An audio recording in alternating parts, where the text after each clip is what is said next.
નમસ્કાર દર્શક મિત્રો, જેતપુરની સ્પેશિયલમાં આપનું સ્વાગત છે. આ છે જેતપુર શહેરનું નવા રેલવે સ્ટેશન. રાજકોટ, અમદાવાદ, પોરબંદર, વેળાવળ તરફ જવા માટે ટ્રેનમાં મુસાફરી કરે છે. ઘણા લોકો એવા પણ જોવા મળે રેલવે સ્ટેશન પર પહોંચતા ટ્રેન છૂટી જતી હોય અથવા સમય સંજોગોને લીધે ઘણી વખત ટ્રેન રદ કરવામાં આવતી હોય અને ઘણી વખત ટ્રેન વધુ સમય મોડી પણ હોય ત્યારે મુસાફરો નિરાશ થઈ રેલવે સ્ટેશનથી પરત બસ સ્ટેશન અથવા નવાગઢ ચોકડીએ બસ માટે જવું પડે છે. આથી સરકારશ્રી અને તંત્રને એક એસટી બસનું નાનું સ્ટોપ રેલવે અંડરબ્રિજ પાસે કરવા નમ્ર અરજ છે. જેતપુરમાં ઘણા એવા સ્થળો છે ત્યાં એસટી બસના સ્ટોપ આપેલ છે. આ જે કેવું સ્થળ છે ત્યાં જબલપુર ટ્રેનનું સ્ટોપ અને બસનું સ્ટોપ આપવામાં આવતું નથી. તો જેતપુરની જનતા માટે કોણ જાગશે અને જેતપુરની જનતાને ન્યાય કોણ અપાવશે?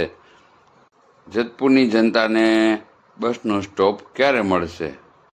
ભરત દલઈ, જેતપુર.